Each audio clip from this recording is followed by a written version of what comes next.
backgammongalaxy.com. What's up, Backgammon fans? Marc here from Backgammon Galaxy. This is a podcast episode, and today's guest is a true legend. It's someone I've been waiting a long time to have this conversation with, or this interview with. It's Bill Robertie, the double world champion, and probably the most famous backgammon author of all time. So I'm happy to introduce Mr. Bill Robertie. Hi, Bill. Hi, Marc. Good to see you. Good to see you too. So Looking forward to it.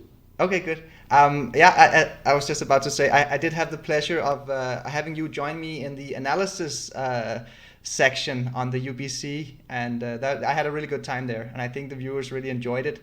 So I've been looking forward to inviting you on to the Backgammon Galaxy podcast, Bill, and we've got so much to talk about. Yeah, that was a lot of fun. Match 7, I think it was, 7 out of 12. And Mochi was just starting to catch up. Mm-hmm. Yeah, what do you think about the UBC format and the tournament? I like it. It's an interesting format. You know, it's modeled a little on chess in that, you know, you have a long string of, we have matches in chess, they have games, but it's sort of the same deal, and you have to play a lot to decide who's world champion. The really interesting thing about the format is that we're getting introduced to a new kind of luck in backgammon we never had to think about when we played over the board. And that is, you know, one kind of luck is you get a good roll. That's great. But the other kind of luck is you get an easy roll. Mm-hmm. It might be good, but it also has to be, you know, it's easy to see what the right play is.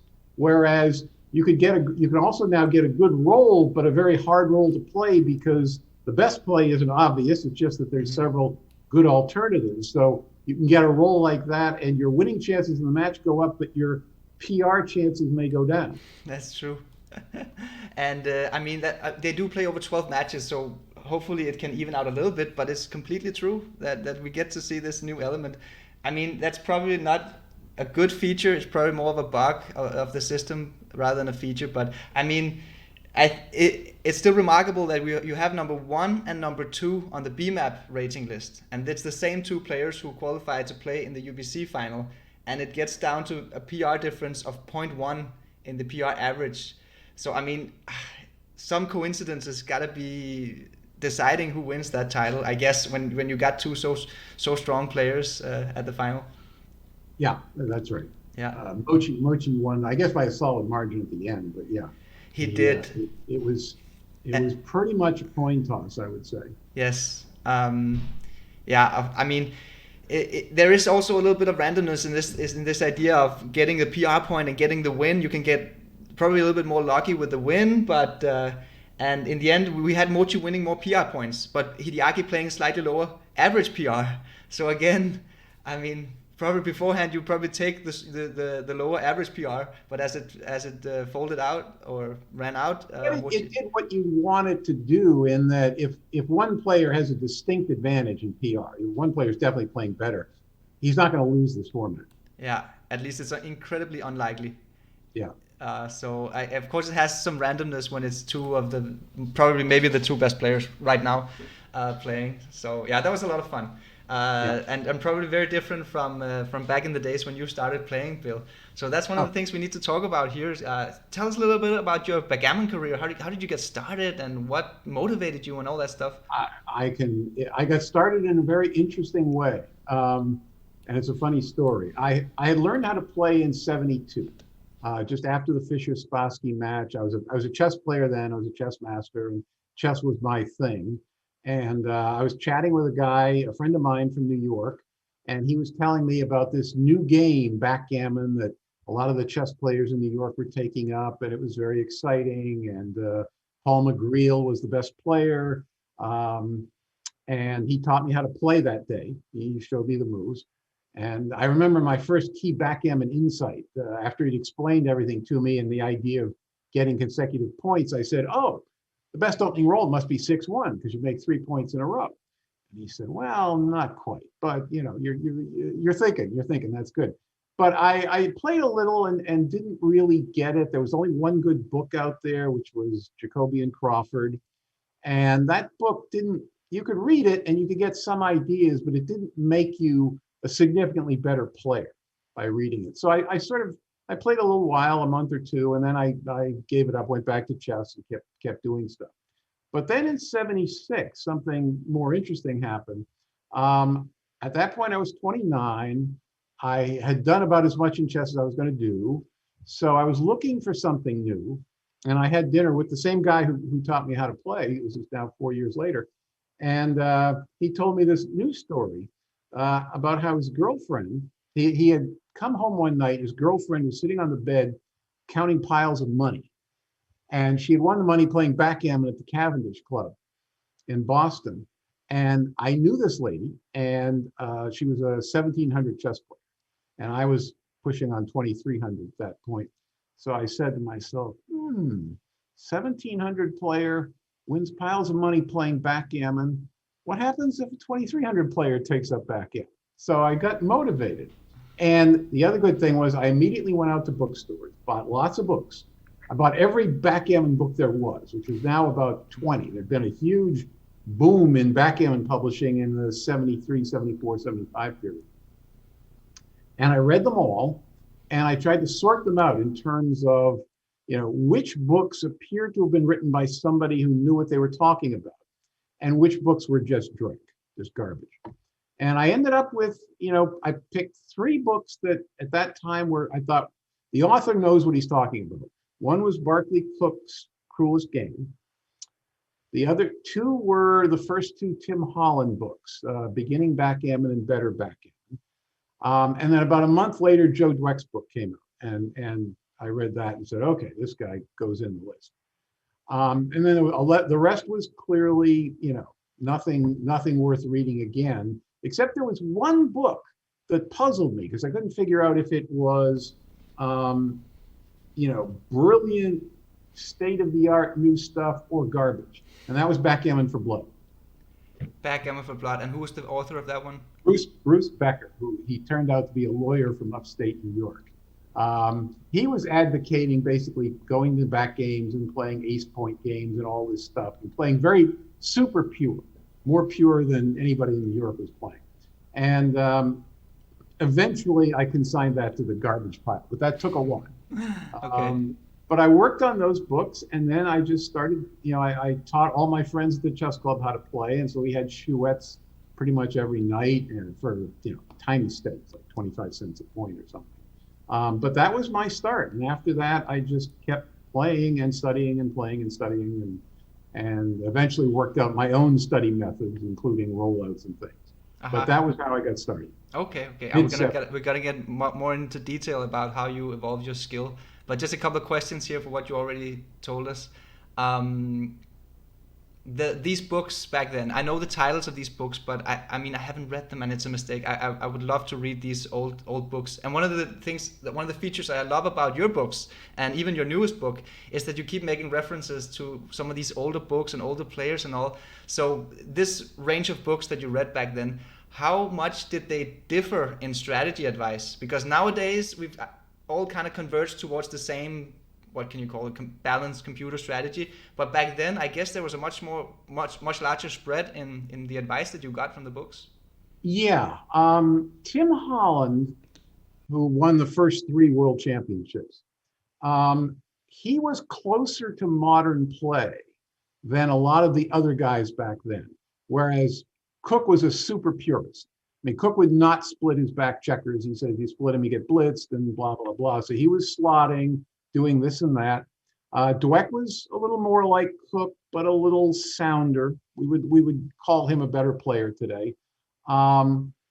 We have one set of recorded matches from back then, which were played in 1973 in a USA versus England match. And from those, it would appear that around 73, 74, the very best players had PRs around 6. That would have been considered world class then. Wow, I'm actually surprised that it's that good. Yeah. McGreal lowered the ball. McGreal, raised the ball. When the first recorded match we have of McGreal was from a 1975 New York tournament, big tournament. He won it, and we have a semi-final match there. And his PR in that match was under 5, which basically given the tools they had at their disposal, that's really good. It's absolutely amazing. Yeah. But McGreal, he wrote his book in 1976, right? 76, right.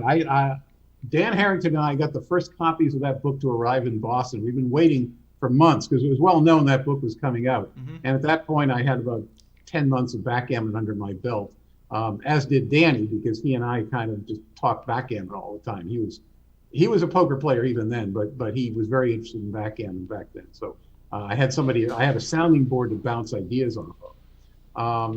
And we got the book, and the book.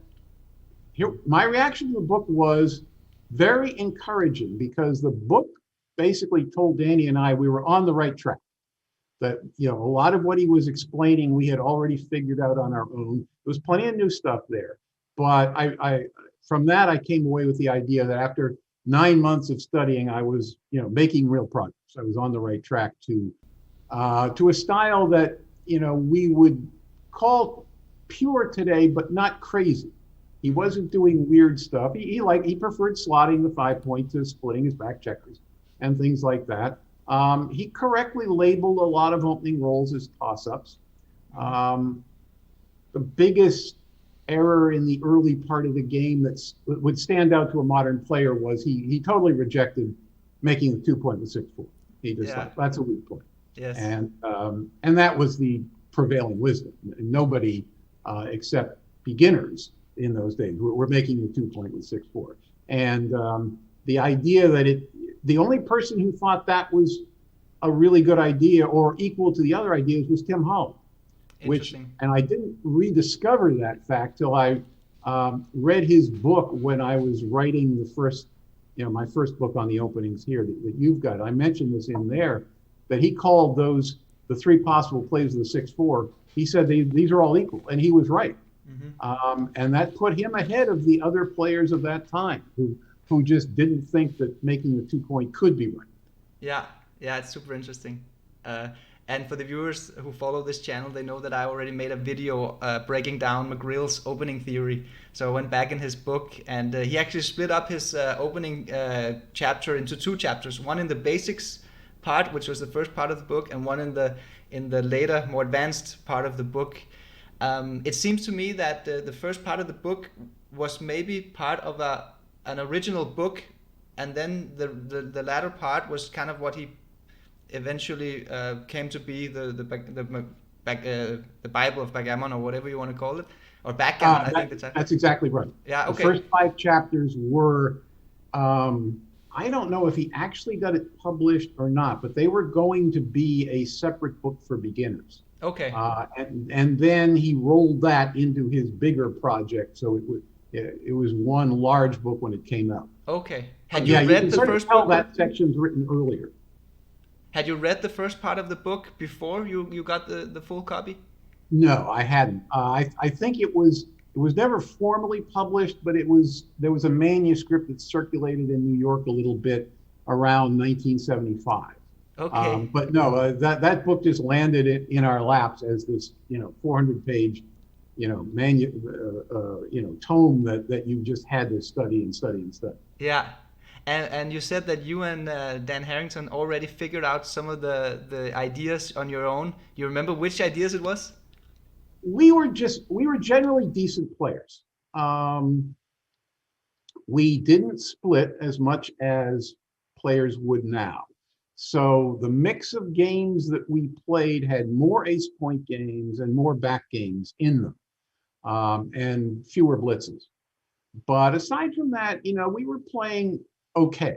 I don't have any recordings from 76. The first recorded match of mine was 2 years later when I played McGreal in this, very long match. It was the first round of a new style tournament. So I don't actually know how well I played in 76. If I had to guess, maybe we were 8s or 9s, something like that, on our PRs. But, we were on the right track. We weren't beginners anymore. We weren't intermediates anymore. We were, getting to be decent players. And how did you meet Paul McGreal for the first time? You said that he was actually the one who introduced you to the game. I didn't know that. That's amazing.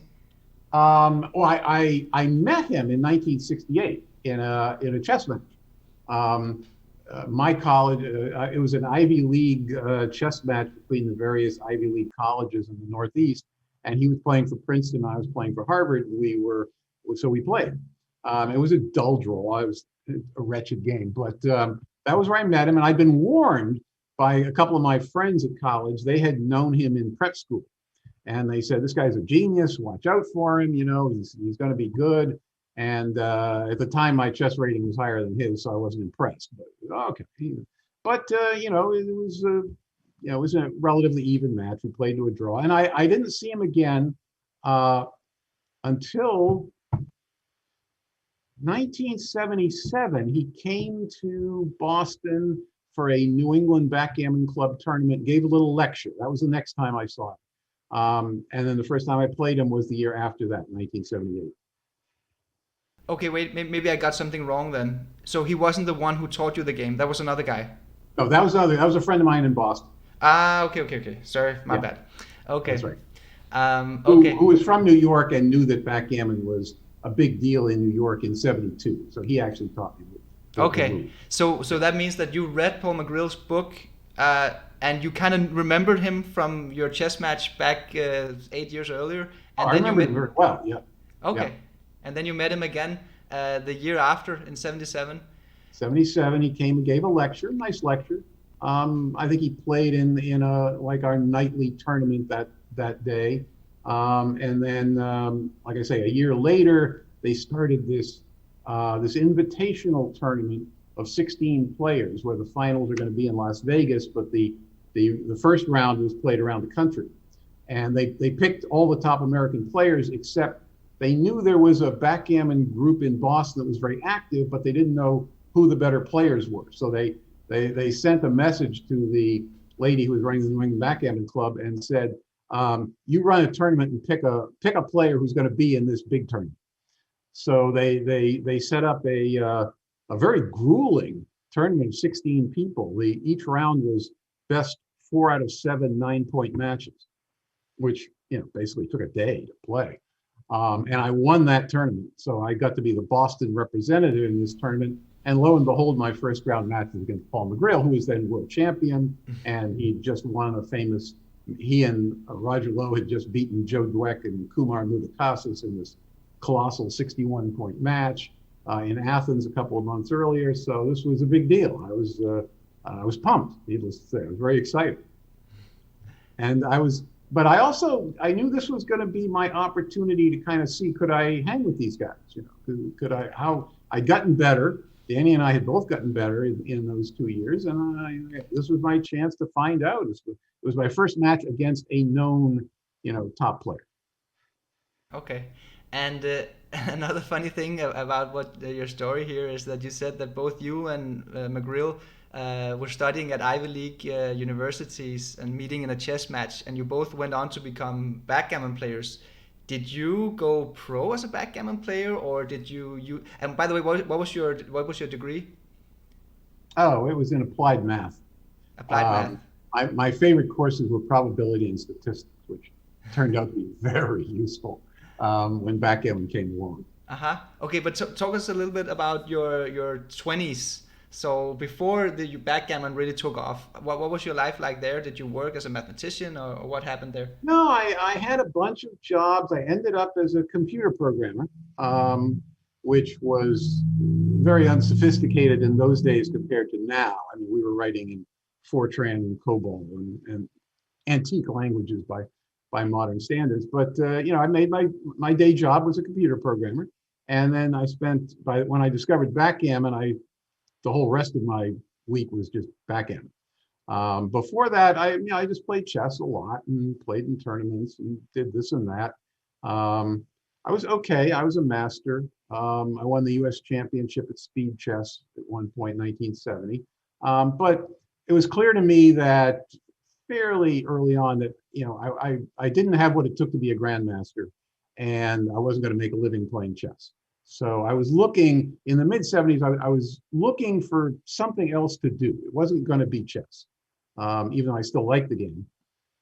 And backgammon just sort of dropped into my lap, and it was perfect. I mean, it had a lot of the thinking process that a chess player does, Hmm. but it also had probability and stuff which I liked anyway from math in college. So for me, it was a much better fit than chess. Okay, yeah. So personality-wise, and the way you were thinking, the way, yeah, your life philosophies were, backgammon was just a better fitting game than chess. Yeah, it was perfect. Uh-huh. It was kind of if I'd known about it earlier, I would have taken it up earlier. I just didn't quite realize it. Probably if I'd been in New York and hung around all these clubs where people were playing backgammon, I probably would have got into it sooner. Hmm. But I actually didn't read one of happen. your chess books, Bill. I don't remember what's the name was, but there was this Oh, game shop in Copenhagen called Games, and that's where I found my first backgammon books. And it was your books. It was 501 backgammon problems. That was my first book, and then a couple of others of your books. And then I got to know you. I thought your name was Bill Robertie, and and all of a sudden I stumbled upon a chess book of yours on the shelf as well. So I bought that as well. yeah, that was sort of an accident, that series. The fellow who ran Cardoza Publishing, I did two backgammon books for him in the mid 90s. And then he called me up one day and he said, "Hey, do you know anything about chess?" And I said, "Yeah, a little bit." And he said, I want to have like half a dozen chess books in my inventory here. Can you write them for me?" And I said, "Yeah, okay." So I wrote those over the course of a year. Basically, there were six of them, which two of them eventually got combined into one. But that was just an accident. He needed chess books to write, and he liked the backgammon books I wrote for him. So he said, "Can you do this?" I said, "Sure." So that's where they came from. Uh-huh. I remember Cardoza publishing as well. That was all the poker books that I got from just the shelf beneath the backgammon books back in Mm-hmm. games in York's Passage in Copenhagen. What do you think about the differences in chess and backgammon? I'm not a chess player. I just play as a recreational player occasionally. But so you have much more insight. What do you think are the main differences between the two games? Well, the big difference is in chess, if you're a good calculator, you can calculate, a lot of several moves ahead, many moves ahead, in fact. So there isn't the need to address randomness. If you can figure it out, you can figure it out. A good player, once he gets a winning position, he just wins it. It doesn't, if you're up a piece, game's over against a strong player. So there is that. Um, there's a sense of control over the game that you have in chess, which you don't have in backgammon. Hmm. And interesting because in the 70s, a lot of chess players took up backgammon, all in the mid 70s, all at the same time. Many friends of mine took up backgammon. But in order to stick with backgammon, you had to accept the randomness. You had to realize, look, I can be playing a beginner and he can beat me. And that's just the way it goes. And you have to say, that's okay. I still like the game. I'm going to play. I'm going to be a good player. Um, a lot of chess players couldn't do that. Part of the reason that they played chess was they wanted the certainty that if you were better than Mr. X over here, you could beat him 100% of the time. And when they lost that, they couldn't adapt. It was just too frustrating for them Hmm. to lose to a weaker player. So they took up backgammon for a while in the 70s. They went back to chess. And the ones who stayed with backgammon were the ones who said, okay, I'm being well compensated for the occasional loss to a weak player. I'm sticking Yeah, with this game. yeah. And of So. course, you have to remember that somewhat unlike today, there was a lot of money in backgammon in the 70s and 80s. Hmm. People were playing for the daily game, we 3 or 4 times a week we'd meet at the Cavendish Club in Boston. We'd play a $20 chouette. Now that would be equivalent to a $100 chouette today. So there was a lot of money floating around. Tournament prizes were huge compared to today. Matches were longer in tournaments. So it was, if you were a good player in the 70s, you could make some money. Yeah, yeah, I can And imagine. into the 80s and 90s, I think. Uh-huh. Uh, now it's more of a kind of a mind sport thing where the money is relatively inconsequential. Yeah, I mean, at least that's kind of the evolution of the game. I don't think we completely left behind the money game aspect, but I think that backgammon has this thing about it. It has it has the poker, the gambling element, and it has the chess, the competition element. And especially like the UBC format is much more like the chess World Championship, where all of a sudden it's a huge amount of skill it takes to win these matches. Where the original format of duet and money game and all that stuff, it's like poker. I like this analogy with backgammon. The nature of backgammon is, and that's probably why the chess players couldn't really cope with it. That you're not in control whether you win or lose. You're just the equity manager.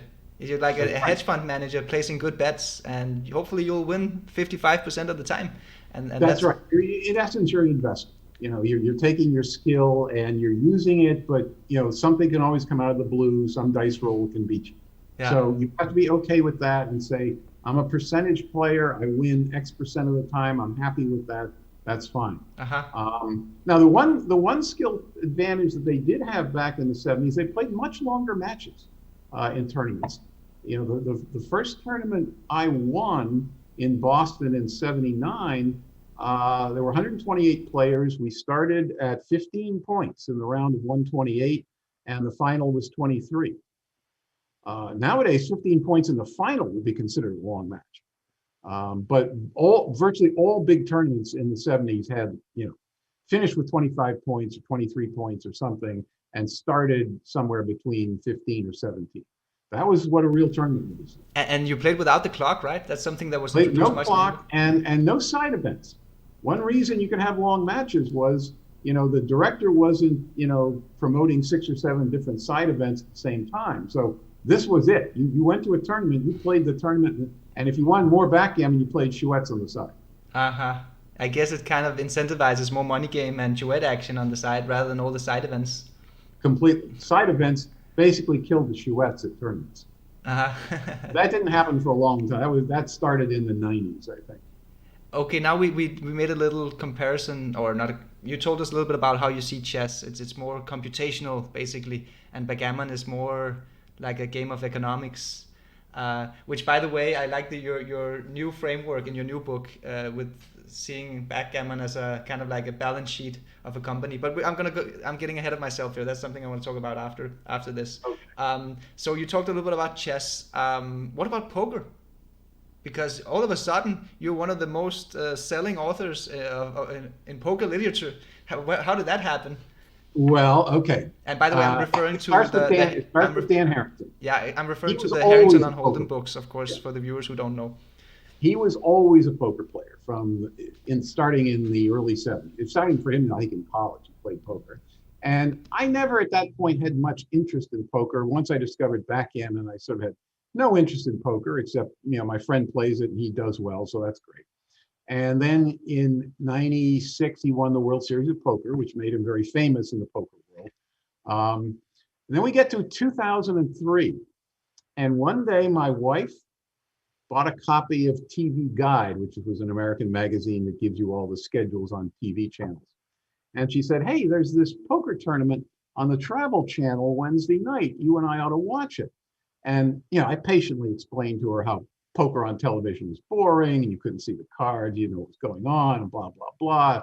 And she said, yeah, but our friend Danny might be on it. Let's watch it anyway. I said, okay. So we watch it. It turned out to be the second episode of Poker on the Travel Channel. Mm-hmm. And they had invented World Poker Tour. The World Poker Tour, right. They had invented the whole card camera. And I'd never heard of this, but that just transformed everything. Suddenly it was fascinating TV. You know, you could see what people were doing, what they were thinking about. You had commentators telling them what they would do. It was just riveting 2 hours of television. And, you know, when that was over, I said, wow, we got to keep watching that. So we watched it several weeks in a row. I think it was a 13-week series. And then finally, I got on the phone. I called up Danny and said, you and I have to write poker books together, because I can write and you know everything there is to know about poker, and we'll do a great job.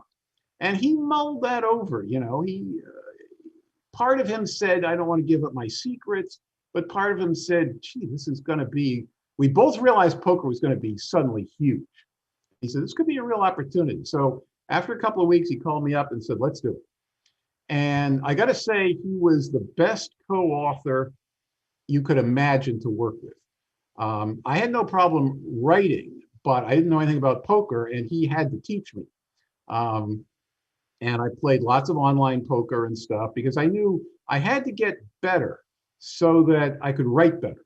If I understood the game better, my writing I wouldn't be just taking dictation. I could know what I had to say and say it properly, and I'd have better questions for Danny when we talked about this and that.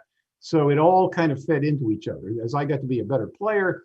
And I was working very hard at poker. I actually gave up backgammon for a while. I was working hard at poker because we both realized there's going to be a huge poker boom. There's going to be an immense amount of money to be made in a short period of time, and the books have to go out fast, and they have to be very good. So I think it took us a year and a half to finish volume 1, and then volume 2 was out 6 months later, and then we kind of kept them going for quite a while. But yeah, they were far and away the most successful books I ever wrote or co-wrote. Yeah. Do you know how many copies you've sold? Millions. Really? Wow, that's amazing. Congratulations. Thank you. I bought all 3 of them.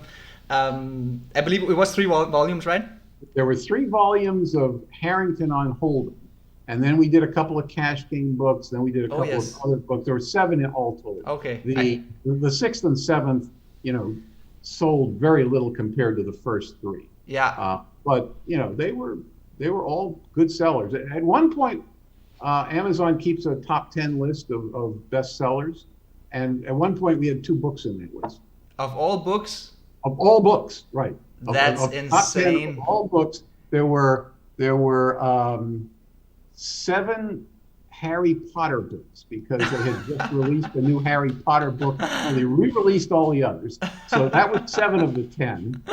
One was a business book called Who Moved My Cheese, which a lot of people here in the States would have heard of. And the other 2 were the first 2 volumes of Harrington on the Whole. That's amazing. But they were so good, these books. I mean, I think I had a couple of other poker books before that, like Super System from Doyle Brunson, 1 and 2, and a couple of the Sklansky books. The Sklansky books actually did catch a little bit of the true poker theory, but then these Harrington on Hold'em books came out, and it just it all made sense. The concepts of your stack size relative to the blinds, when to play aggressive, the positions, all that stuff. It all of a sudden became tournament poker. It's almost became like backgammon for me, where I all of a sudden I understood the system. Right. I mean, I had read that, in those first few months when I took up poker, I had read all these books you're talking about, the books that were out there then. And as far as I was concerned, they were unintelligible. I mean, you couldn't read these and become a better player. Whereas just talking to Danny for, a week at a time, and I was a better player. So I realized that basically, the road was open. I mean, if we just wrote some good books, they were going to do very well. If I had to make a comparison, maybe you could say like the Doyle Brunson Super System, that was maybe kind of like the early backgammon books that had an overemphasis on aggression, and basically just destroy the game if you just play aggressive. Semi-bluff. Yeah, that's right. But that's all it takes. Yeah. And no, it's a little harder than that. Yeah, especially if you're playing against competent opposition. Yeah. But I think part of the thing with those other early poker books was the authors very clearly did not want to reveal their secrets. Mm-hmm. They wanted to just sort of babble on about how aggressive you are and this and that, and maybe tell some stories about life in the good old days in Texas. But they weren't going to give you anything concrete that you could build on. And Danny and I weren't concerned about that. We said, okay, we're going to make these the best books we can make them. And, that's it. We're just going for it. That's amazing. How good is Dan Harrington's backgammon? Oh, extremely strong. He kept playing backgammon until 81 or so. He won 1 big tournament. Unfortunately for him, a little bad luck checked in. He won the only tournament where the director then absconded with all the prize money. Okay. But it was in Washington in 1980. He's a very strong player. Could have been world class easily had he decided to put his mind to that instead of poker. Okay, Bill. So now we talked a little bit about your early beginnings of your backgammon career. And the first time you came to this big tournament, you played against Paul McGreal and all that stuff. Now you're competing against the big guns.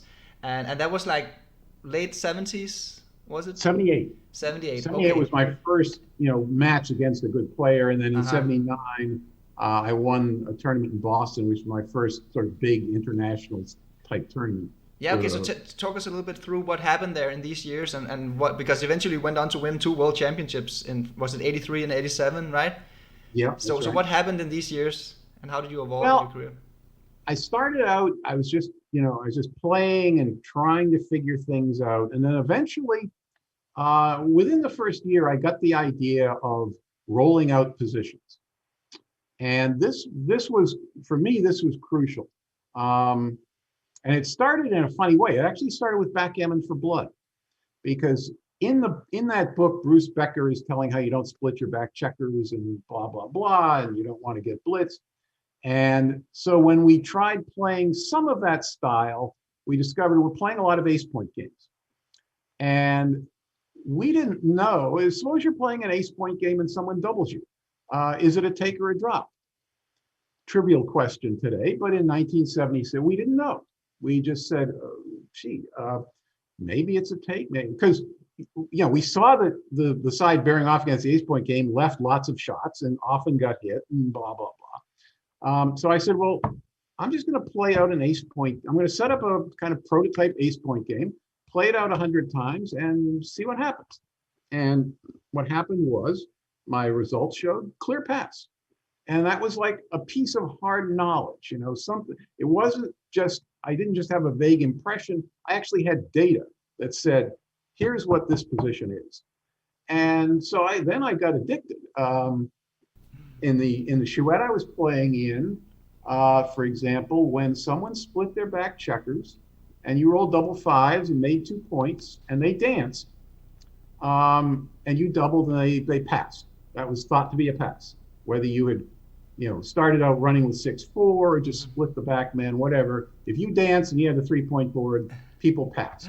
Yeah. So that was the second position that really caught my attention. I said, okay. And this is actually funny, right? Because back then they kind of underestimated the blitz as a game plan, yet they found this to be a pass. They underestimated the blitz, but they also overestimated the strength of doubles. In general, too many games were ending in relatively short double pass sequences. But this one caught my eye because it keeps recurring. If you're playing 100 games a night in a chouette, you're going to see plenty of these. Mm-hmm. So I said, well, I'm going to figure that out. Mm-hmm.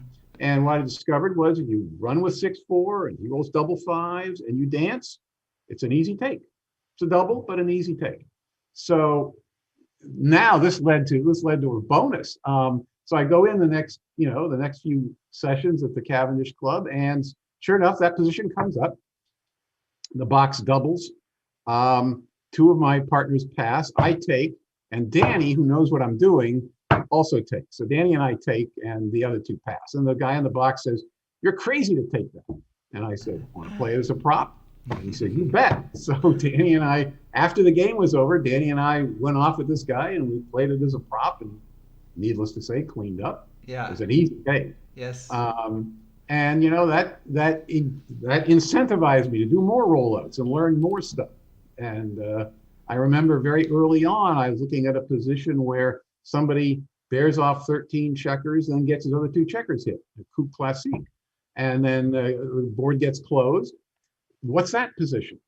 Well, my rollout said, not yet a double until you've borne off maybe 2 or 3 checkers. Then you can double them and he can still take. And that turned out to be pretty much on the money. And that was another money-making prop that came up. So, basically a typical week for me in those days would be 3 or 4 days playing backgammon and the rest of the time rolling positions up. Wow. Could you play as a professional? Did you make enough money from these games to play as a professional?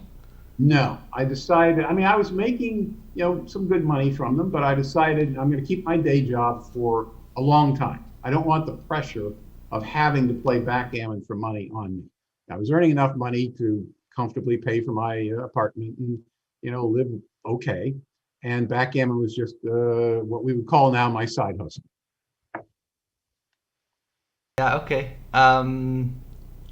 Okay, and now we're talking early 80s or still? Getting into the early 80s, yeah. Won another big tournament in Vegas in 1980. So I was doing well in tournaments of 128 players, and that that kind of encouraged me. But in the early 80s, something else happened that really changed my perspective. I used to go into the Cavendish Club on Sundays, and there'd hardly be anybody there. But there was this one guy there. His name was Alex, and he played okay. He played what we would consider a kind of, Middle Eastern racing game style. And oftentimes he was the only guy who could play. So I played him, and I couldn't beat him. We played a lot of Sundays, a lot of hours, and I was breaking even against this guy. Now, this guy had never won a tournament. He played tournaments. He won a few matches and stuff, but he didn't like tournament play. But I said, wait a minute.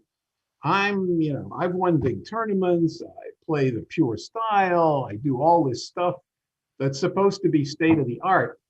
I can't beat this guy after several months of playing him on Sundays. And I said, well, something's wrong here. He's not cheating me, but I must be doing something wrong I'm not aware of if this is possible. So what I did was I set up a position, and this is actually an advanced backgammon. If you have a copy of that, I think it's position 42.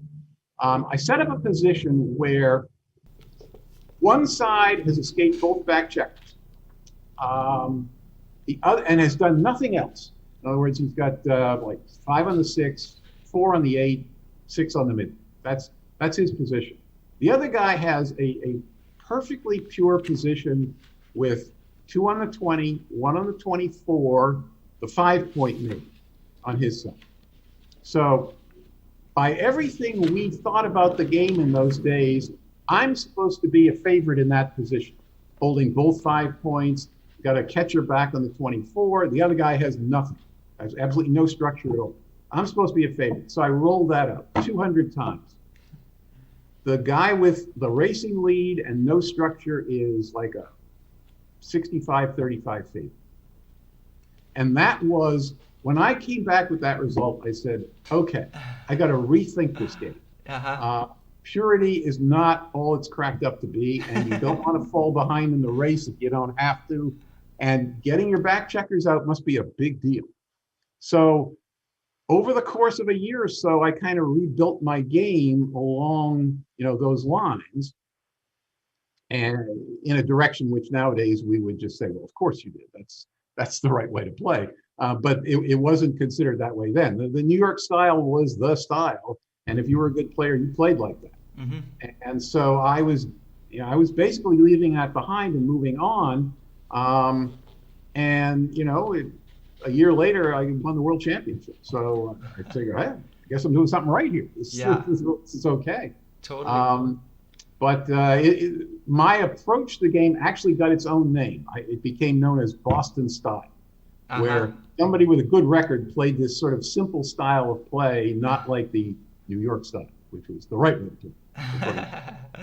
But I just kept working on it, and and from that point on, I had extremely good tournament results. Yeah, I think you do a good job in your book lining out these different trends of the strategy. Like you had the safe players of the 60s, and then you had the purist of the 70s and maybe the 80s. And I think you actually did something innovative here.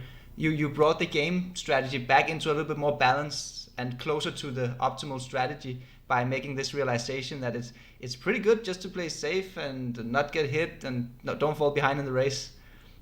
Yeah, and it was it was counterintuitive given how people were playing then. The assumption was these great New York players, McGreal, Senkowitz, Roger Lowe, Jason Lester, these guys were all playing, a style, and their results were very good.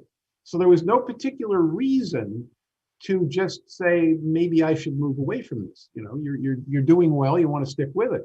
But the set of games I played against this one guy, who was from, I think he was from Syria originally. He spoke fine English, but he came out of that background. And the fact that I couldn't beat him playing the New York style, where even though I was clearly handling the cue better and doubling and taking better, but I wasn't beating him, told me, no, there's got to be some synthesis here of these various approaches that makes more sense.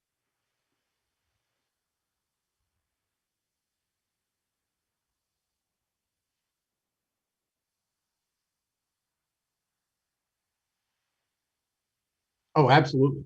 It's deadly against weak players, because you get these complicated games. The weak players just get weaker.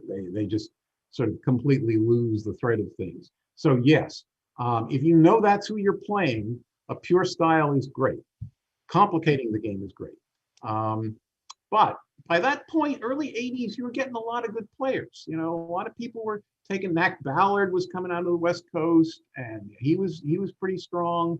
The Texas guys were not playing a pure style, and they did fine in tournaments. Malcolm and Tony Goebel and folks like that. So you were just getting more good players, and there were starting to be more outside influences. I wasn't the only one. The fact that other players were playing a simpler style and doing well was also kind of pushing at the New Yorkers a little bit.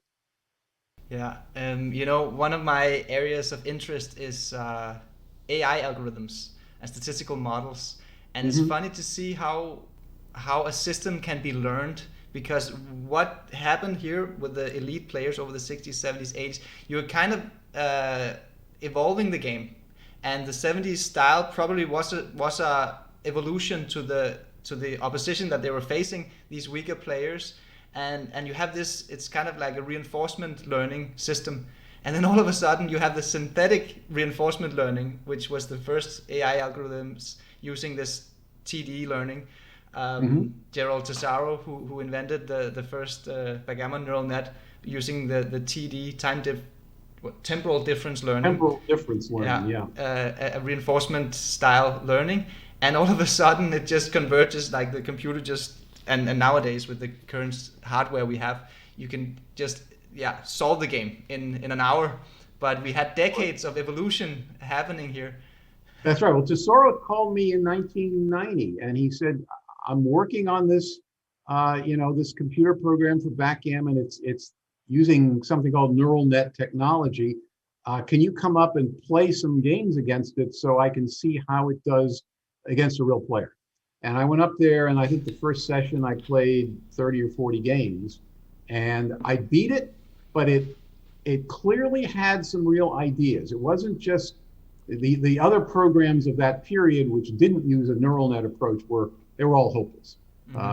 They'd lose more than a point a game against a real player, and that was pretty bad. But I knew from playing his thing, even though I beat it, I said, this guy's really onto something. This is going somewhere. And a year later, he had me back, and it was better, and now I broke even against it and said, okay, this thing can play. And that eventually became the model for jellyfish, that Frederick Dahl developed about 2 or 3 years after that. I think he got jellyfish version 1 out in 93 or so. Okay.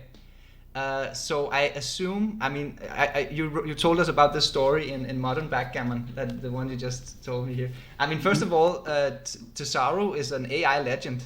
What he did with backgammon was actually huge in the science of AI. And nowadays we seem to have forgotten this, because now we have this Google DeepMind team who did the AlphaGo, and then they solved chess more or less and all that stuff. So people seem to forget how important backgammon actually was in the AI, but that's a little tangent. So I guess you were interacting with this bot. It must have been really fun. and I guess there was also this parallel between, this was actually before Kasparov played against the IBM Deep Blue. I think that was the late 90s or something like this, that was right? 98. Yeah, the match with Deep Blue was, the match that Kasparov lost to Deep Blue was 1998. Yeah, so you're way ahead of the. It was much earlier. Yeah, Tesoro thought that chess was just going to be too tough. He said backgammon. He looked at backgammon and he said, "This is the right sort of game to try these ideas out of. It's simpler. If I've got some value in what I'm doing, it'll show up here," and it certainly did. I think, yeah, I think the first version of TD Gammon that I played had a PR around 6, and the next version it got down to 4, Uh-huh. and it's clearly on the right track. And Jellyfish, when Jellyfish version 3 came out, I think in '96, I have tested that, and it plays at a PR of about 1.5. Wow. Yeah. Then it became really strong. That's incredible. I think, you know what? I don't think that backgammon is less complicated than chess. I just think it has a different nature, which fits the statistical model of a neural net much better to solve. This idea about it's more a game of economics, while chess is so computational and has so many um, computations, or no, not computations, permutations, Hmm. combinatorics, and it's just so computational. I think that's where the complexity is. But from an overall perspective, I don't think that backgammon is all that simple. It's still quite a No, complicated game. backgammon it's not a simple game. I think it's simple for a neural net. Neural nets can get almost every part of backgammon down pat, except for some very weird, super backgame positions that essentially never come up in actual play. Um, but chess, well, here's the thing: the the alpha chess program, the DeepMind version. When you play over some of its games, you're sort of astonished at how impenetrable they are. I mean, when you play XG and you see what XG does, you can sort of get the idea. Oh, it's doing this here because of that, even if it's not a move you would have made. But you play over a game of alpha chess against one of the top chess programs, the previous chess programs, like Houdini or something. Um, its play is incomprehensible. It's just a lot of a lot of the games involve this very patient, very slow maneuvering, and finally on move 80, a kingside attack just crashes through. But the first 60 moves are just this sort of weird maneuvering, slowly gaining a tiny bit. It almost repeats positions a few times, but not quite. And the end result of all this is a crushing attack, 80 or 100 moves later. To humans looking at that, that's just, Yeah. incomprehensible. Yes. Um, By the way, Bill, it's getting quite dark in your room. I don't know if you have an opportunity to turn on some light or something. Maybe it's the counter light coming from the windows. it's probably the light coming from the windows behind me, but there's It's not actually much. better when you sit up straight. I just Oh, realized okay. that. Oh, all right. For Okay. whatever reason, now it's much better. Now I can see your face Okay. again. Okay. Very good. Yeah, oh, it's so interesting. I saw some of the games as well, and I'm not a chess player, but does seem scary that it just destroys all the former uh, chess programs, which are kind of like a mix of all kinds of different approaches to solve chess. Like some of it is brute force, some of it is pre-processed rollouts, and then they mix it up to make good chess moves. Where Alpha Chess is just completely deep neural net making the decisions. It is a little bit scary, but also cool. What do you Yes. think? What do you think about this AI evolution we have in society? Is it something that scares you, or you think it's cool or useful? Or what's your thoughts on that? Well, it's inevitable. You can't shut it off. I think the AI researchers back when I was in college imagined this. They didn't know quite how it was going to happen, but they knew that their research was going to go, somewhere. And now it's sort of, I think the past year with the COVID thing, you're looking at all sorts of activities that used to be done live or in person getting digitized. Um, and yeah, you're seeing a transformation that's not going to stop. It's interesting and a little bit scary. Okay, so let's get back to backgammon here. Then you won 2 world championships in the 80s. So I guess at that time you were probably maybe the number one guy, or at least in the top handful of players in the world. How was that Top becoming a handful, world I would say. champion? Pardon? How was that to become a world champion? Oh, it was great. It just, I didn't really expect it. I was, I went to Monte Carlo starting in, 79. I won a free trip there and I kept playing. I never really expected to win because, there is so much luck and a lot of good players have, gone there, never won. Um, but I like going there. And, the first win was just kind of amazing. Um, and then after that, I just kept going back every year. I got to the round of 8 in 84. So I got close then, won in 87, got to the semis in 94. So, I was doing okay and it was fun. So I just kept going. I think it helped book sales. Sure did. I'm sure of it. And okay, so essentially backgammon was never your full-time profession. It was just kind of like it was your main thing to do outside of your It became everyday. full time after 1990. At that point, the books were selling well. I was doing well in tournaments and stuff. So at that point, and I got married, so I also had, my wife had a good income too. So in 1990, I kind of left the job behind and just, did backgammon full time. Okay, cool. Um, so let's talk a little bit about your books because, as I said in the introduction, your books really affected me a lot. It was how I got introduced to so much of the theory and the terminology. Even I think even when we did the UBC, you said something about, oh, this is your concept of front loaded, and afterwards I was thinking, oh, that's not true. And then I went back and you talked about front loaded spare checkers in modern backgammon. So even that one was also from you. Okay. And there's an evolution in your books as well, just as there is in mine as well. Actually, you had the advanced backgammon books from the mid 80s, right? Uh, 84. 84 was the first one, and then I turned it into a 2-volume set with a lot more problems in 92. Aha, okay. So you didn't have the artificial help at that time. That was No, from your hand those are rollouts all and your own based on knowledge. hand rollers. Yeah, and this is very cool. So I read your books in this order. I read 501 first, which I Hmm. think still to this day is a great introduction to the game. I learned about flexibility and purity, some opening plays, how to develop all that stuff. What's a blitz? What's the pip count? And then I read a couple of the other books, which probably didn't really affect me as much. I don't see them as a masterpiece like some of your other books, but still good books. And then I read Modern Backgammon. And Modern Backgammon for me was the most transformative book. All of a sudden, I played good backgammon after I read that book. It all made sense. You defined efficiency, I think, was a brilliant backgammon concept. And your goal of the book, as I understand, was to kind of explain what is this style of the computer. And you outlined Yeah, that's right. That, some that some was the goal. some principles that you wanted to explain how the computer started. But it's kind of like you have the advanced backgammon from the 80s, which was just from your own knowledge and from your hand rollouts.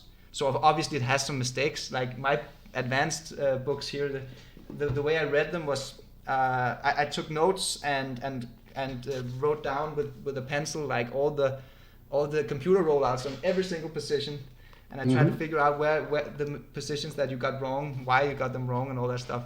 And then you had 501 problems, and you told me something last time that actually you did have jellyfish for that book. Yes, I had jellyfish. I didn't use jellyfish for some of the sections, like the middle game and stuff that I was wrote.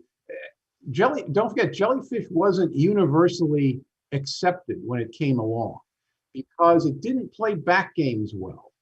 And good players looked at that and said, well, it probably doesn't play some other kinds of positions well. So I was using jellyfish in 501 primarily on late games and all sorts of endings.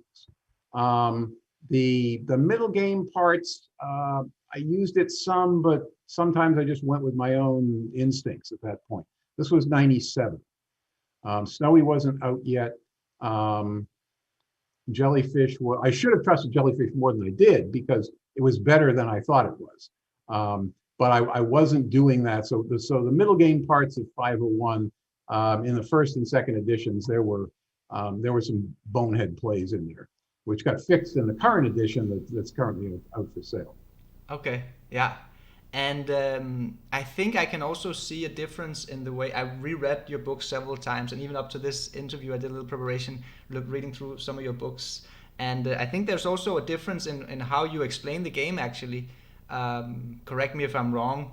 Oh, no, maybe you should just tell me what do you think about what happened as your evolution as a backgammon writer and a backgammon student, and how do you see that? Okay, well, the first book was called Ganud versus Dweck. It was a book about the 79 World Championship match. I'm sorry, the 81 World Championship match. And so that was 82. And what I did in that book was I rolled out all the cube positions. And that was extremely powerful for me personally, because it just showed me how much play there was in a lot of these positions that good players in the period were just giving up. And I think it was very good for the reader too, because he would get the same idea that look, you can't just drop a position because your opponent gets a little edge in the beginning. Backgammon's not like that. Advanced Backgammon the first one, the first edition of that, a lot of that was like 200 and some problems, just a lot of positions I had rolled out and had something to say about them. Pretty accurate for the period, not at all accurate by today's standards, but there was some good stuff in there. By the time the second, the 2-volume set of Advanced Backgammon came out, I think that was generally a good book. I would say 10 to 15% of it was inaccurate, but again, the batting average was pretty good there. 501, I got to use Jellyfish for a lot of it. So 501 held up pretty well, and it's now got a new edition that fixes a lot of the errors. But I think the biggest evolution actually came between modern backgammon and the new books that the first one came out now, because that really solidified my idea. Plus, in that period, I played a lot against XG. So, I was getting more of a picture of how Extreme Gammon plays and how do you explain what it's doing when it's doing something. So that was really that was the motive for writing these new books. And partly was, when I write a book, the chief beneficiary, frankly, is me. I mean, I have to think about all these positions and explain them and roll them out and do everything else. So the amount of work that goes into a book like that benefits the author more than any reader, even though the readers may enjoy it, and I'm glad they like it. But no, that's, part of that was I want to learn how to play the early part of the game, and I'm going to have to write about it to really learn it. Mm-hmm. You're getting a little bit dark again, Bill. I don't know if you can. For whatever reason, it helps that you sit up straight. It's something with the light algorithm. Could be sitting up straight blocks out some of the light behind me. Could be, yeah. Yes. Oh, sorry to interrupt there. I see in my books, like I wrote my first book, From Basics to Badass, which has been a really, really big seller, and I'm still very proud of this book, and I wouldn't be proud of it if it hadn't stood the test of time. But we're talking about 8-9 years. This is nothing compared to your evolution, writing book in the 80s, the 90s, the 2001 modern backgammon, and now again in 2020 releasing book. So I mean, that I feel like from 2012 when I wrote From Basics to Badass till 2017 when I wrote Pure Strategy, so much happened. I mean, so much changed in my way of perceiving the game, and the way of explaining these concepts already changed multiple times, trying to improve every little detail. So I can only imagine how much this has happened with you as well. Is this something you can? Yeah, well, I'm very happy with the new books because, like as you say, I'm able to look at a position, particularly an early game position, and see clearly, all the different influences that are affecting a given play. And that was something that we couldn't do back in the 70s, the 80s, even the 90s. We were focused more on these hard and fast rules that you learn. Like 5 points is very important. So make the 5 point if you can make the 5. Mm-hmm. And it's not a bad rule. It makes sense. It's mostly right, but you need to figure out when it isn't right. Uh-huh. And to do that, you've got to pull in all the other pieces of the position that could be deciding whether you're making the 5-point or not. Does it leave points stacked? Does it strip a point where you would rather have builders? Does it leave blots or not leave blots or things like that? You're taking all this into account and weighing, a play that does something versus a play that does something else, which might also be good, like hitting a blot. The 5-point often beats hitting a blot, but sometimes doesn't. And then you get to talk about, I talk about what influences whether you hit a blot or not. It's not just the race. When you hit a blot, you take away half of your opponent's roll. So if you see your opponent is stacked, that means that's an incentive for you to hit, because when he's stacked up, let's say he's got 5 checkers on his 6-point, 5 checkers on his 8-point. When he's stacked up, he really needs rolls like 3-1, 4-2, 5-3, 6-1, 6-4. Those rolls are much stronger than they were even on the opening roll, because now they're unstacking and starting to put his position together. So you see those stacks, you want to hit something. So he can't do that. And now hitting kind of may jump up to right to the top of the list, even over making a good point. That way of thinking about things kind of evolved as I tried to write these 3 new books. And I think it's proven very useful in my playing, my playing strength as well. But the whole thing was a lot of work. I can only imagine. Okay, so let me just take a step back, because we're jumping a little bit through so many interesting things here. So as you said, in the advanced backgammon, that was like a collection of positions that you had worked really hard through.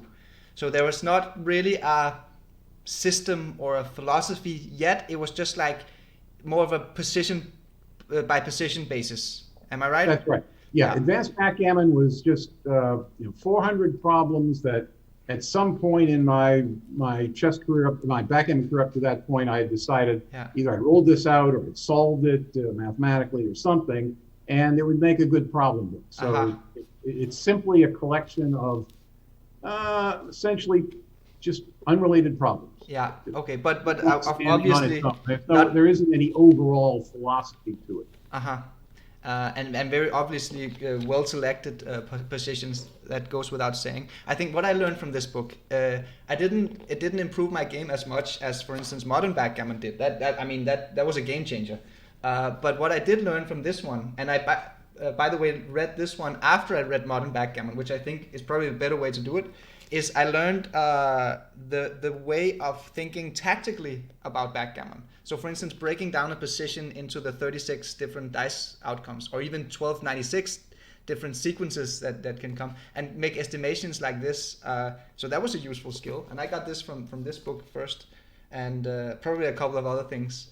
Okay, then we went to 501, and excuse me if I'm skipping some of the other books, but these were the main pieces of work for me. So 501, we're kind of getting into a more coherent system. I feel like it was a little bit more organized into chapters. There's like some broad philosophies or concepts that you start to see, like flexibility. Already you knew that stacking was not good, how to develop. I think the McGreal save versus ball play criteria was also something that you were promoting. So here we get to see a little bit more coherent system. And then you get to modern backgammon, which you say was a quest to explain why the computers play this way. And I think like now we're getting into like a full style, which is the balanced style, right? Yeah, that's right. The modern style, the style you learn from XG is very balanced. I mean, that's going, especially in the opening. You've got to take both sides of the board into account. You've got to look at the strengths and weaknesses of all your candidate plays and try to somehow weigh them against each other. And so what I'm talking about in the new book, and I was talking about to a certain extent in modern backgammon, was what are these pieces of the position that you have to consider? And there's a lot of them. There's the race. Yes. There's the points you have. There's stacks you have. Are points stripped or not? Yes. So I think for the viewers who haven't read your book yet, obviously I'm recommending it big time. And the system that you now promote in this book, or system, yeah, we can call it a system maybe, which is an evolution of your work, is kind of like seeing a backgammon position as a balance sheet, right? That's the quote unquote new way of thinking, where you're weighing out all the liabilities and assets.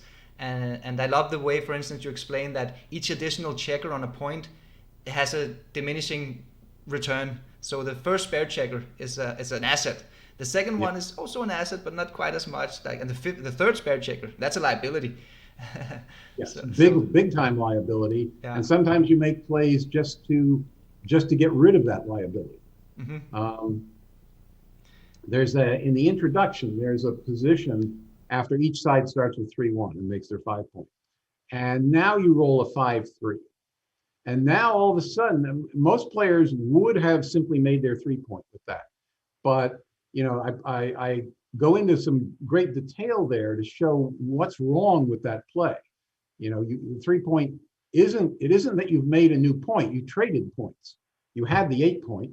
Well, you gave up the 8 point and left the blot there, and now you have the 3 point. So you didn't really get an extra point out of this somehow. Plus you left the stack on the midpoint, which is bad. And your back checkers haven't moved, and now they're more blocked in because your opponent made his 5 point, and that's bad. So all of a sudden, you can start to see there are all these downsides to making your 3 point in this position, which weren't true of the original position. The original position changed quite a bit when both sides started with 3-1. And you've got to look at all those changes and realize, okay, everything's a little different now, and the 3 point might have been an automatic play with a 5-3, but not anymore. Now other stuff is going on, and in fact, it's third best. It's really interesting. I mean, I went all the way down the rabbit hole as well, probably like you did, and I tried to build upon the ideas of modern backgammon, and these ideas were so novel back then. 2001, the artificial and the neural net programs hadn't been out for that long at that time. So I think you were the first one to try to put it into a system, because I remember when I started playing, this is back in 2004 or 5, I was probably 18 at that time. I remember that I'm from Copenhagen, Denmark, and we have a lot of good players from Copenhagen, Denmark, and we have this backgammon leagues and all that stuff. But something that I noticed back then was you often heard this thing about 9 out of 10 times when you can make the 5 point, just make the 5 point, which is it's not a logical statement, it's a frequentist or a statistical statement. So a lot of the plays that they made, the good players back then, it's not just because they kind of figured out the system, they just tried to replicate the patterns that they saw the computer did often.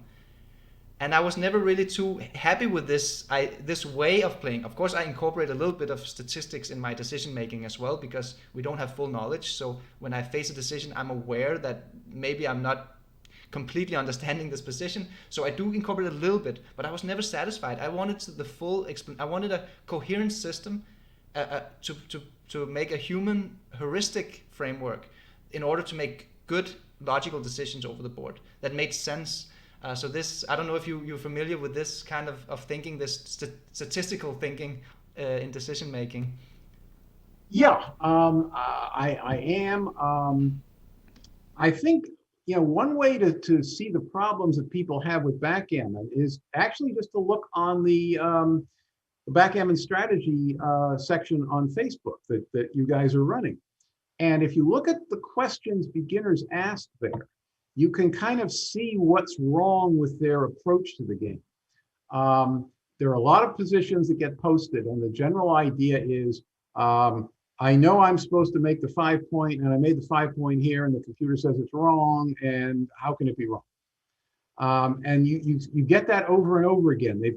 They're trying to, the beginner approach to backgammon is, it's a complicated game, reduce it to some very simple set of rules.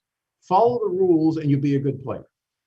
And so they're constantly butting heads against the positions where they follow some rule and the rule doesn't apply in this position. And so they get flagged as an error and they're bamboozled. They don't know. They're in there asking, what's wrong with my play here?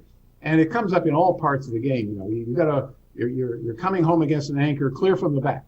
Mm-hmm. Well, yeah, that's a decent rule. Applies 80% of the time. Maybe it applies 90% of the time. But you got to know the other 10 or 20% where it doesn't apply, where something else is happening that says, no, you can't clear the back point here. You got to clear the next point. Yeah. So that's the real, I think that's the real problem that beginners have when they take up this game, is they want it to be simpler than it is. Yeah. And they're frustrated when, you know, the computer keeps telling them they're making a mistake, but they can't figure out why there's a mistake here. Yeah. It's a multi-dimensional game, and the variables interact with one another all the time. So for instance, there's this counter effect with having a race lead, but then that's being countered by timing or contact value. So if you roll an early double six, it's not like you're 90% to win. No, you're 63% to win or 65% to win, which is one of the cool things about backgammon. That, for instance, Monopoly, if you get an early edge in Monopoly, it's just like a long grind from there. You basically won the game. There's no coming back.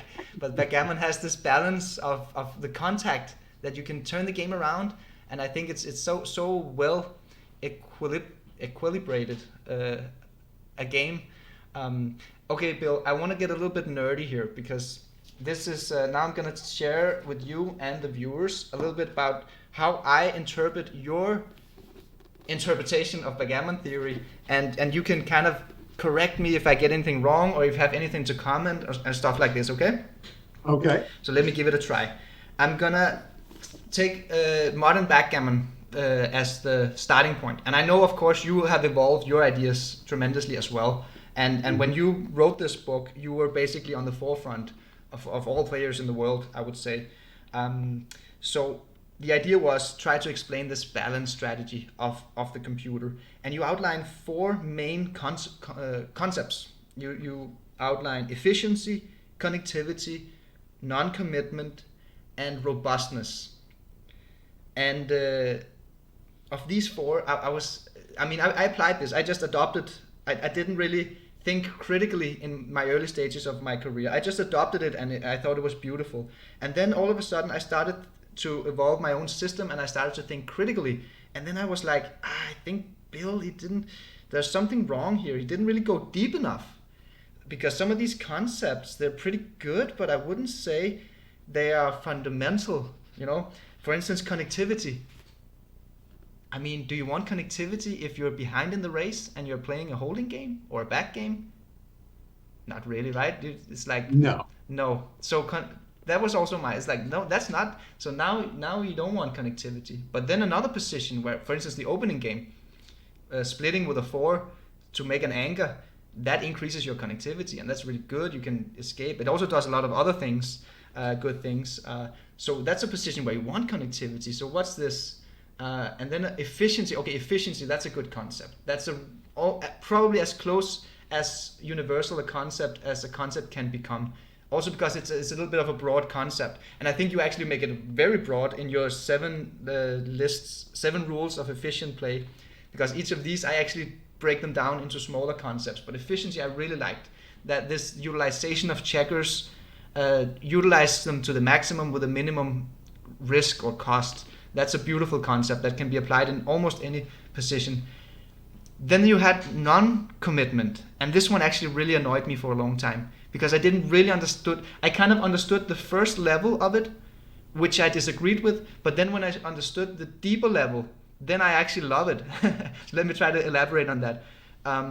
Non-commitment, the way you explain it, is kind of like you want to make a move that's easy to follow up on. So for instance, hitting loose on the ace point early is annoying because now you're committed to making a move that has to fill it out.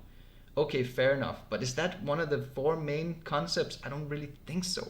But then I realized that what I took from this book, and I kind of re-articulated this, and let me know if you like this re-articulation, that the balanced style of backgammon is when you are making moves that optimizes your equity across all the major game plans, not just the priming game plan. That was the mistake of the purists.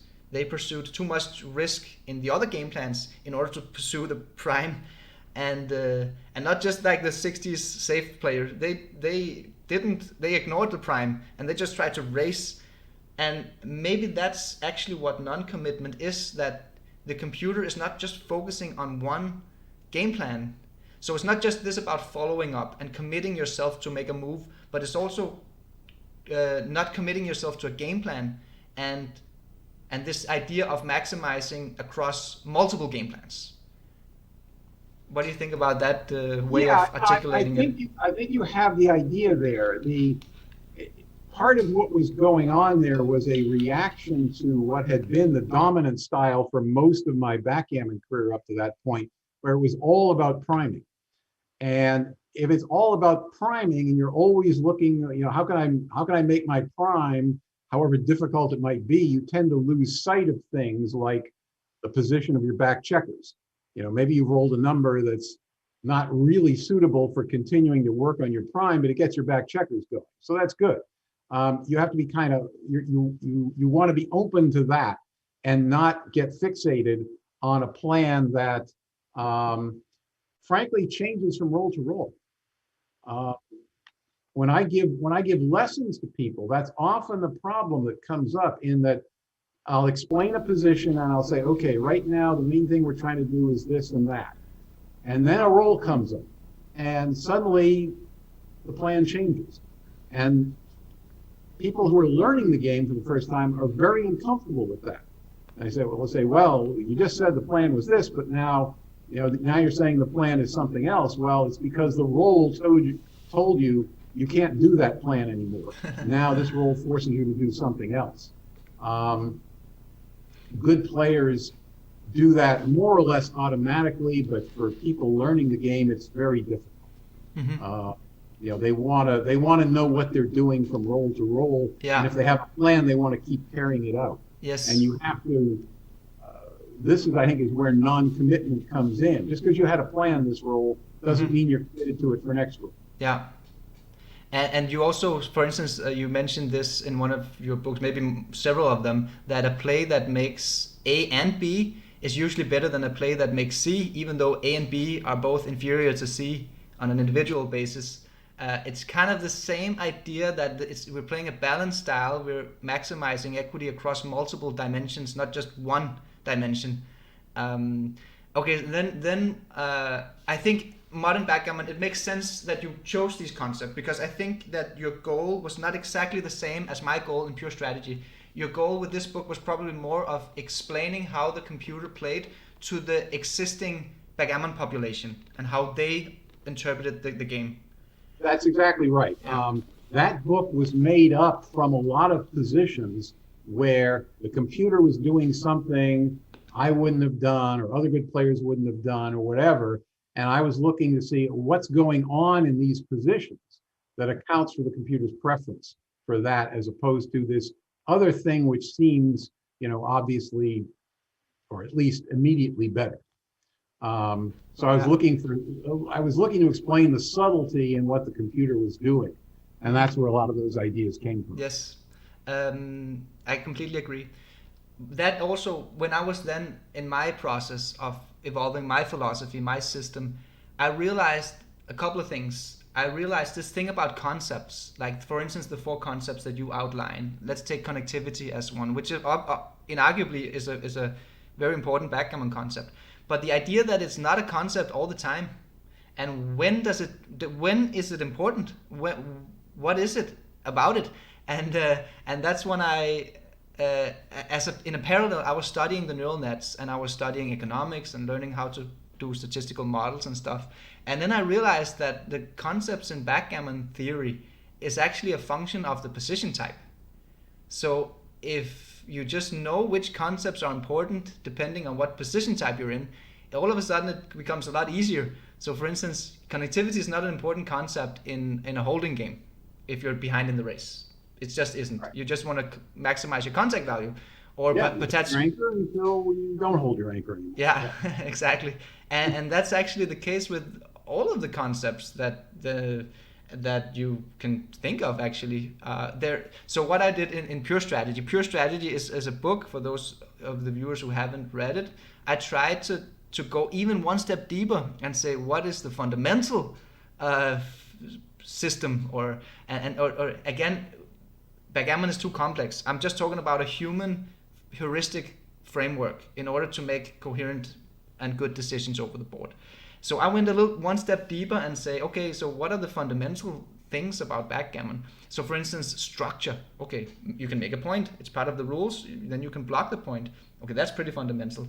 Pips, that's also pretty fundamental. Making a hit, okay. And then you have then you can build a series of points. Oh, now you got a prime. Okay, so building a prime. And then you have all of a sudden purity evolving as a concept. The stronger, more solid the prime is, the better the prime is. But then sometimes you don't want purity. When is that? Okay, maybe in a blitz, purity is not too important.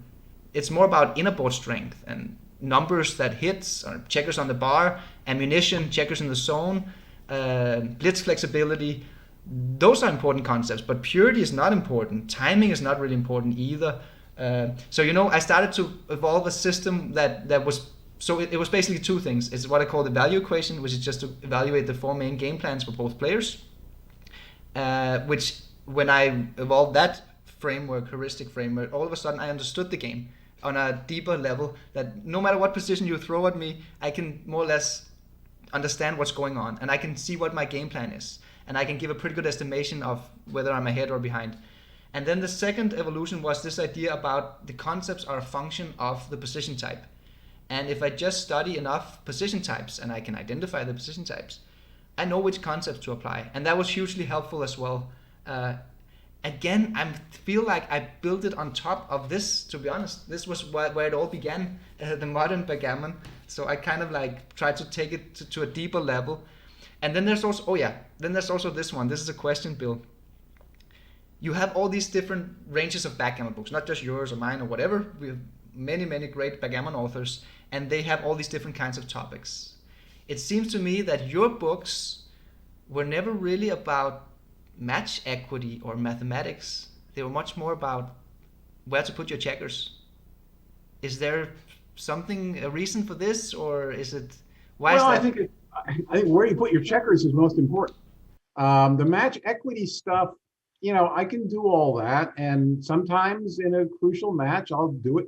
I'll do the numbers in my head and try to figure it out. But it's like I tell people come to me sometimes for lessons, and they want lessons on match play. How do you use match equity tables and this and that. And I play a few games with them, and it's clear that, look, that's not what you're supposed to be studying. You're supposed to be learning how to play the game. The match equity can come later. Yeah. So I like to start people off just playing, money games, unlimited games on XG, and learn how to play backgammon. And only then, when you've done that fairly well, then you take it to another level and you put the match equity concept on top of it, because then they can say to themselves, okay, in this position, in a money game, I would double. But I'm ahead in the match, and I know ahead this much, I double a little later, and so maybe I'll hold off here. That line of thinking is kind of where I want them to be. So I just think learning how to play money games is the real fundamental part of backgammon. And the match stuff, you layer on top of that. And it's not that hard. You're not going to make, if you can play the checkers well and handle the cube well, in XG's unlimited game format, you can turn yourself into a pretty good match player fairly quickly. But if you don't know where the checkers go, it doesn't matter how well you handle the match equity tables. You're gonna make a lot of big mistakes. Yeah, I agree. It was a little bit of a loaded question. I threw you a softball there. I agree, and it's one of the. I think you nailed it, and that is what is important. And of course, I don't mind that other authors who are specialized in this do all this and that, and I read it and absorb it, and I learn it as that extra layer. But I completely agree. Okay, so let's talk a little bit more about. Now we talked a lot about modern strategy. Let's talk about your new book, and it was a long way to lead up to this because. Why don't you explain to us a little bit about this book, what it's about, what is this new way of thinking, what's that about, and yeah, tell us a little bit about this book. Well, the new way of thinking is just to see backgammon as essentially an economic problem. That you have assets, you have liabilities, and when you've got a non-forced play, you've got some choices. The thought process you're going through is weighing the assets and the liabilities that come with each choice, and trying to find something that's just better. It's got more assets and fewer liabilities if you can pin that down. So that's the kind of broad way of thinking that covers the whole 3-book series. It came about because I just felt like the opening is the part of the game, and by opening I mean not just the opening roll and reply, but like the first 4 or 5 moves on both sides. I felt like that was a part of the game that could be understood in this broader way. You get to other parts of the game like a blitz. Blitz is very specific. In a blitz, what you're trying to do is pretty simple and it doesn't change much till the blitz is over. But in the opening, everything's up for grabs. All sorts of game plans are available to you. And you've got to step back and look at the position, look at your opponent's position, and somehow, weigh all these different pieces of the position together and get the right move as a result of that. It's really interesting. I think this is one of your strong forces, Bill, as a backgammon teacher, and has been probably since modern backgammon, maybe even before that.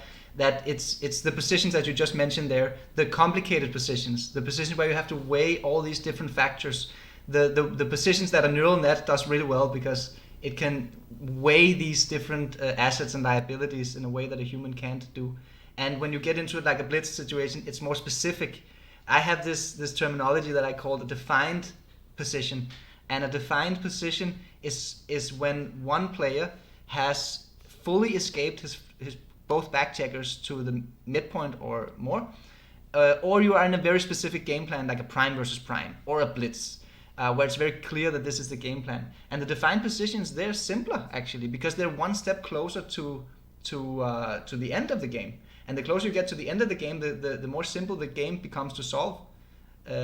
That's like the backwards induction method of game theory, that you start solving the game from the end and then you take one step back. So the defined positions are simpler, and you can apply reference positions and memory of hard rules maybe. But these open positions or early positions, middle game positions, or whatever you want to call them, they are the ones that are really complicated. And I think that's where your method, and I think actually there's a lot of, it's very similar to my method, to be honest. This idea of weighing all these things, we just have 2 different ways of explaining it. I think it's really powerful, and I really enjoyed reading this book, and I think you nailed it with this economic system. It's exactly what it is with the assets and liabilities. Yeah, that was my intent. It goes back to about 2013, or it goes back to when Danny and I decided we'd written the last poker book. The poker boom had run its course, and we had run our course. We'd explained what there was to explain. And I decided, okay, I'm going to get back into backgammon now and start playing again. And I need a book project. And these books came out of that. I just said, okay, I practiced a lot against XG, and I said, you know what? I don't play the opening all that well.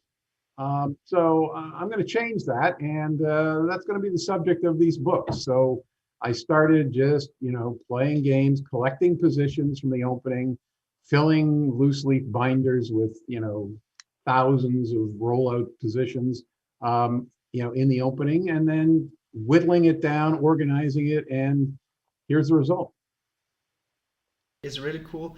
What I also like about this book, and it's the same praise that I have for Nag Ballard and Paul Weaver's book, Book A, if you're familiar with that book. Mm-hmm.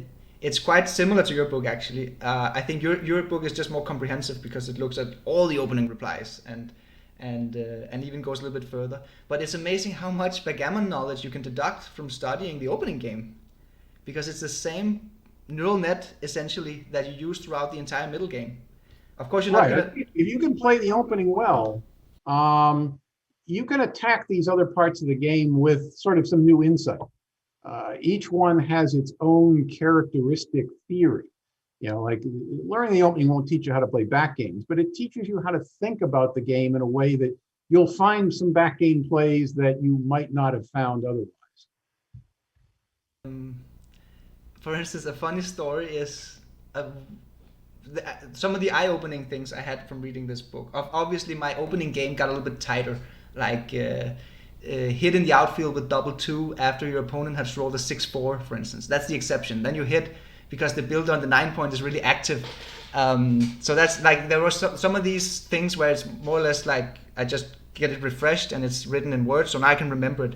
But there was also the other thing that, for me, backgammon, I think this is how it is for all serious backgammon players who spend so much time playing the game. You kind of evolve an emotional attachment to different positional features. So for instance, for me, the builder on the 9-point has a significant emotional attachment. It's much different than the builder on the 10-point. Sure. Just because it's I love the builder on the 9-point. I can put a guy on the 9-point. I think, oh, now I got a good position. It's the way I used to feel when I made the 5-point. Yeah, yeah. As a beginner, I said, I made the 5-point. I'm in really good shape now. That's the way I feel about putting a builder on the 9-point. It's really nice, and I think also you explained it here. That the idea, for instance, with slotting with 4-1, it's kind of overkill because you already got that good builder on the 9-point, so you have so many numbers as well. Right. But there's one thing that I'd never thought about this: a builder on the 14-point.